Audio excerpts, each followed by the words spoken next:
Hello, I'm Beryl Dov-Lerner. I teach philosophy in the Department of Multidisciplinary Studies at the Western Galilee College in Israel.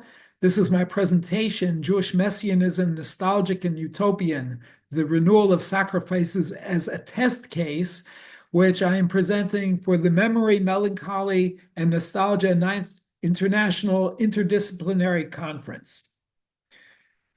Messianism in the Jewish tradition expresses a combination of two sometimes opposing yearnings, a nostalgic return to a past golden age and a utopian hope for an idealized future.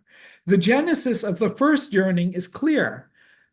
The ancient united monarchy of Israel soon split into the northern kingdom of Israel and the southern kingdom of Israel. The Neo-Assyrian Empire destroyed the northern kingdom in 721 BCE, taking into exile those who did not manage to find asylum in Judah.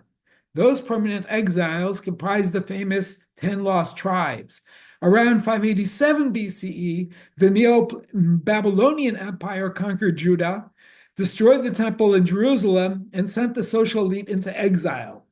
The Jewish presence was reestablished and the temple rebuilt under the Persian Empire, and eventually the Maccabean revolt against the erstwhile Seleucid imperial rulers of the land reestablished Jewish sovereignty. But this was eventually lost to the Romans, and the Jewish population was decimated in the Great Jewish Revolt of 73, which ended with the Romans destroying the Jerusalem temple, and with the disastrous Bar Kokhba revolt ending in 135 or 136 BCE. Looking backwards, the messianic impulse simply involves an undoing of all these historical calamities. Instead of living in exile, the Jews will return to their land. Instead of living under foreign yoke, they will regain self-rule. The Judeans and the northern tribes will be reunited, the temple rebuilt, the Davidic dynasty reestablished by the King Messiah. At the extreme, this backwards-looking attitude can lead to a completely naturalistic and political understanding of the Messianic age, whose most extreme expression can be found in the dictum of the 2nd century Babylonian rabbi Samuel, who rejected even the prophetic notion that the Messiah would bring peace to the world, and stated that there is no difference between this world and the days of the Messiah, save the ending of the exile's subjugation under foreign rule. A purely nostalgic messianism will soon clash with the central historical thesis of biblical and rabbinic historiography. Think of it this way. The biblical book of Lamentations bemoans the destruction of the kingdom of Judah and the first temple in Jerusalem. Its penultimate verse reads, "Take us back, O Lord, to yourself, and let us come back. Renew our days as of old." The problem is, when exactly were those days of old? The Hebrew scriptures are largely comprised of the story of how the Israelites repeatedly fell into sinning and were eventually punished with the destruction of their kingdoms and of their temple and their dispersion into exile. While that story ends on the hopeful note of the return of exiles from Babylonia and the rebuilding of the temple, by the time the rabbis took up historiography, the temple had been destroyed and political independence lost. The rabbis formulated new lists of Jewish vices and misdeeds to account for these new calamities. Of course, other people read these texts, and instead of embracing them as a model of a culture of self-criticism, they simply exploited them for anti-Semitic propaganda, enjoying the long lists of Jewish sins. In any event, as I mentioned, these texts force the author of Lamentations to answer a question. When were those glorious days of old? Were they in biblical Israel, constantly plagued with idolatry, political violence, and oppression of the weak? Were the great days those of the second temple Judaism, whose Jews were later admonished by the rabbis for engaging in causeless hatred? Given Jewish self-critique, the Messianic age would have to achieve more than a mere reestablishment of Jewish sovereignty and institutions. It must also represent a moral and spiritual utopia in which the vices of the past would be replaced with exemplary virtues. This is the Messianic age whose political achievements will serve spiritual goals, as classically described by the great Moses Maimonides, the central figure of medieval Jewish law and philosophy, in the concluding passage of his monumental code of Jewish law.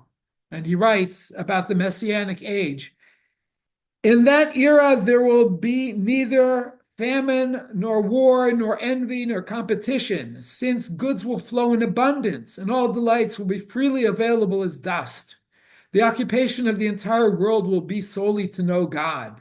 Therefore, Israel will be great sages and know the hidden matters, grasping the knowledge of their Creator according to the full extent of human potential, as Isaiah states. The world will be filled with the knowledge of God as the waters that cover the seafloor. Now I would like to explain how attitudes to the temple's sacrificial services, especially those involving the sacrifice of animals, find their expression in differing expectations regarding the Messianic age. Anyone who has read the Hebrew scriptures, and especially the first 5 books that constitute the Torah, will be impressed by the central role played by the temple, or more precisely at that time, the tabernacle service, and the sacrificial services in particular. The temple is the center of Israelite life and religion, and the temple serves primarily as the site for offering sacrifices to God.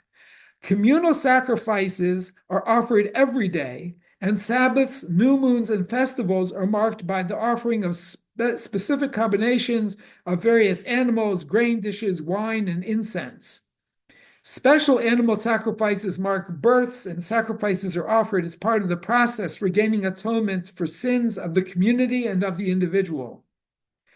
Rabbinic Judaism, which developed largely after the destruction of the temple, is largely concerned with how to continue religious practice in a world in which the temple lays in ruins. And not surprising, the rebuilding of the Jerusalem temple and the reestablishment of the sacrificial services are crucial elements of the Messianic age. We find this nostalgic desire for a return to sacrifice in traditional Jewish liturgy, which in large part serves as a temporary replacement for the temple service. Thus, for instance, the additional Musaf sacrifices, which mark special days such as Sabbaths, new moons, and festivals, are replaced in the liturgy by an additional Musaf prayer containing the biblical verses explicitly describing the day's special sacrifices. For example, the Sabbath Musaf Amidah contains the following passage: May it be your will, Lord our God and God of our ancestors, to lead us back in joy to our land and to plant us within our borders. There we will prepare for you our obligatory offerings, the regular daily offerings, sacrifices in their order, and the additional offerings according to their laws. The additional offering of this Sabbath day we will prepare and offer before you in love, according to your will's commandment, as you wrote for us in your Torah, through your servant Moses, by your word, as it is said. And here's a long quote from the book of Numbers describing exactly what should be sacrificed on the Sabbath. On the Sabbath day, make an offering of 2 lambs a year old without blemish, together with 2/10 of an ephah of fine flour mixed with oil as a meal offering and its appropriate libation. This is the burnt offering for every Sabbath, in addition to the regular daily burnt offering and its libation.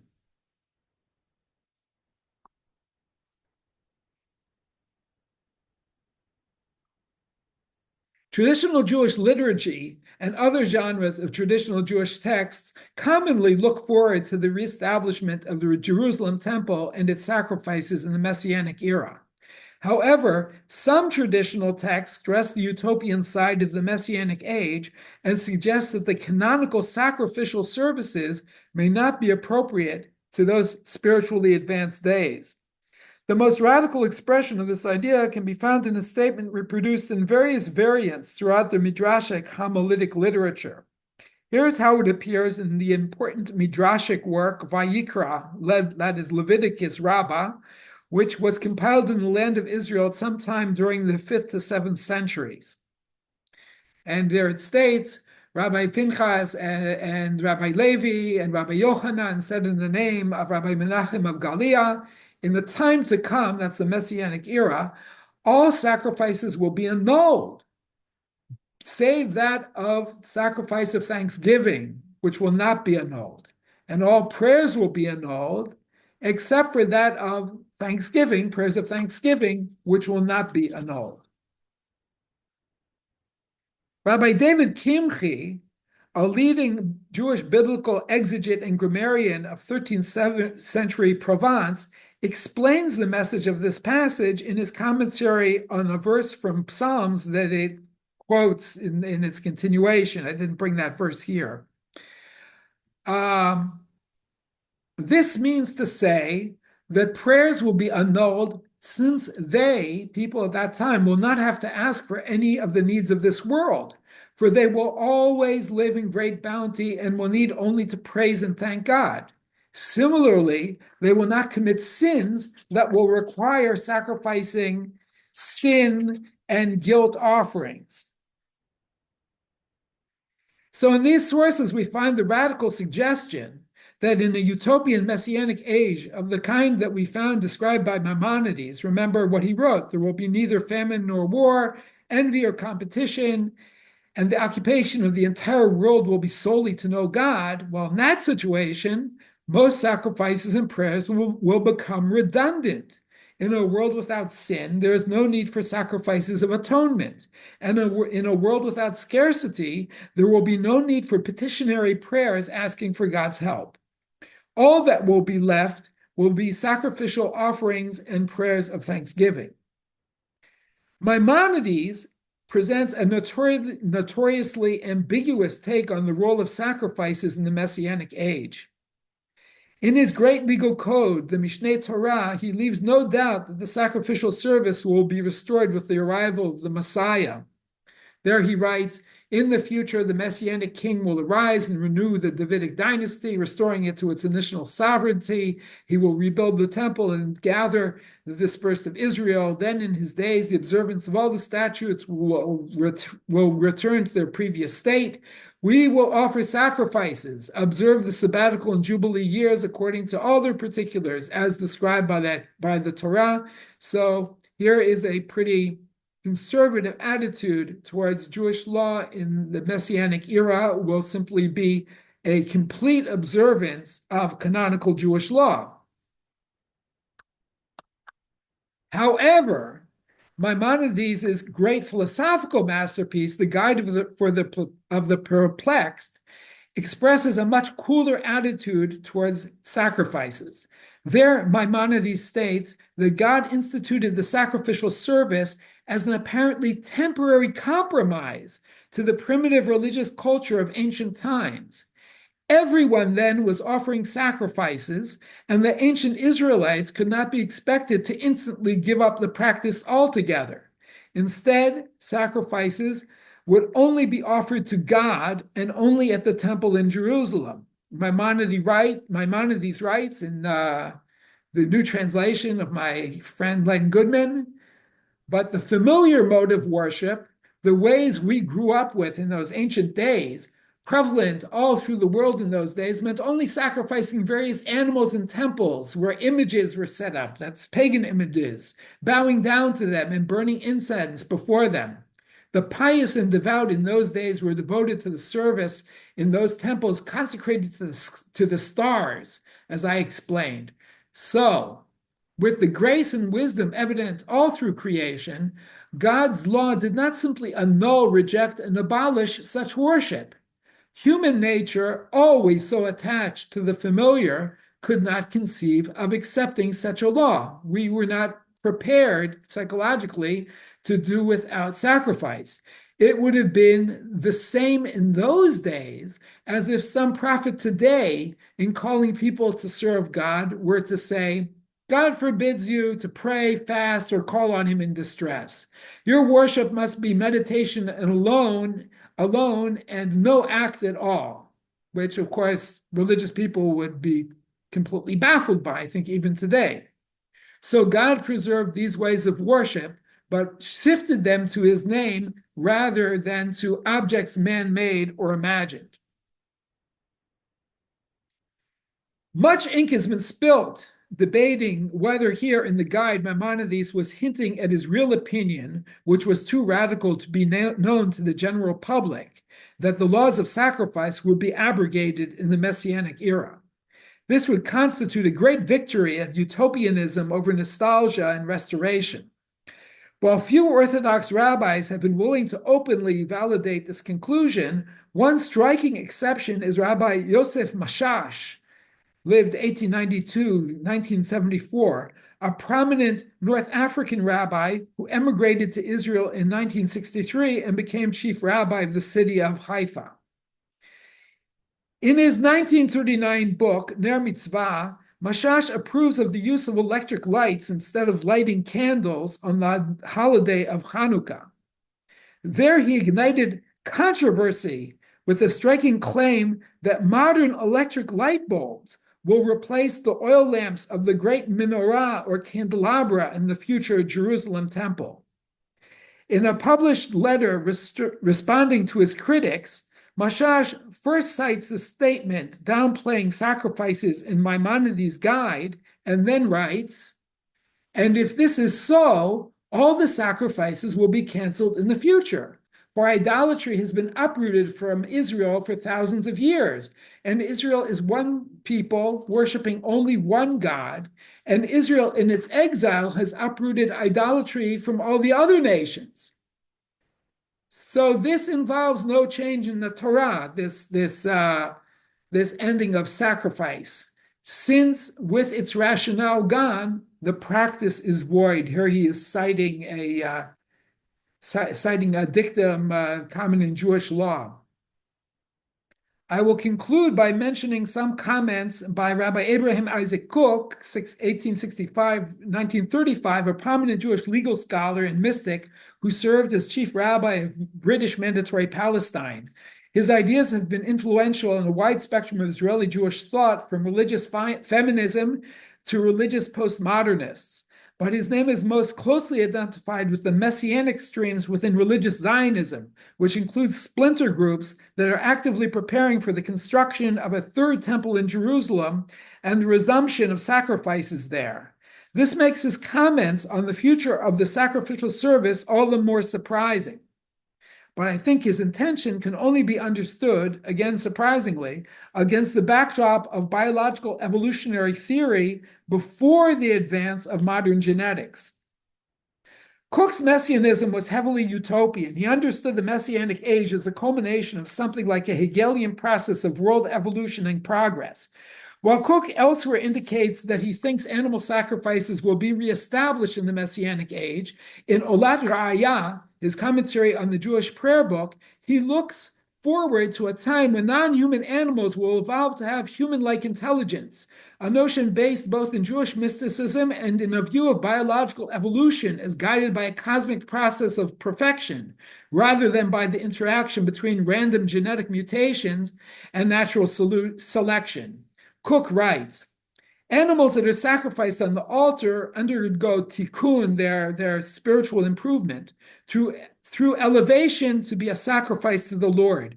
Since they lack intelligence, they can only reach this elevation through the act that is performed upon them by raising their blood and fat to the Lord. In the coming future, the abundance of knowledge will spread and penetrate even into the animals." And he quotes, "Nothing evil or destructive will be done on my sacred mount, for the land shall be filled with knowledge of the Lord." So no violence, no sacrifice because of knowledge of the Lord. And at that time, all sacrifices will be of vegetable matter and will be pleasant to the Lord as in the days of old. I should point out that he seems to think that there will be a process, a two-step process. In the earlier days of the Messianic era, there would be animal sacrifices, eventually reaching this point of being able to replace it with plans. In any case, I realize I have bombarded you with a heavy dose of passages from texts that would be regarded as quite obscure by non-specialists. So allow me to summarize. The Messianic idea in Judaism is motivated by somewhat opposing emotions. Nostalgia demanding the return to a lost past and a utopian hope for a future much better than anything yet experienced. We have seen three explanations of why the utopian future would involve abandonment or drastic reform of the sacrificial service. First, in a sinless world of plenty, there will be no need to ask God to forgive our sins or supply our wants. Second, sacrifice is a primitive form of worship, and the concession to pagan impulses that will have no place in a utopian future. Thirdly, in the future, non-human animals will achieve a status that will make sacrifice unnecessary as a procedure for their spiritual elevation. Thank you very much. Here's my email. Thank you.